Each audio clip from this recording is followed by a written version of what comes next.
Hello বন্ধুরা, কেমন আছো? আশা করি সবাই ভালো আছো, আমিও ভালো আছি। আজকে তোমাদের নতুন একটা রেসিপি নিয়ে চলে এলাম।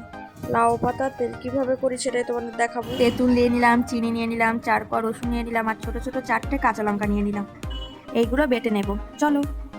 আমি তো শিলি বাটনা করি, আজকে মাকে বললো মা তুমি একটু করে দাও, তাই মা করে দিচ্ছে।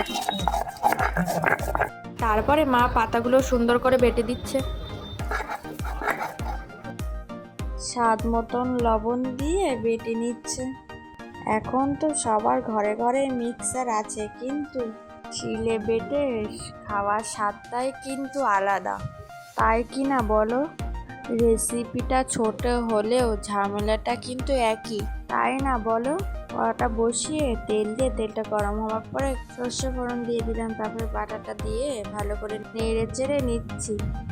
খেতে সত্যি খুব অসাধারণ হয়েছে। তোমরাও বাড়িতে এই রেসিপিটা বানিয়ে খেয়ে দেখবে, আশা করি ভালো লাগবে।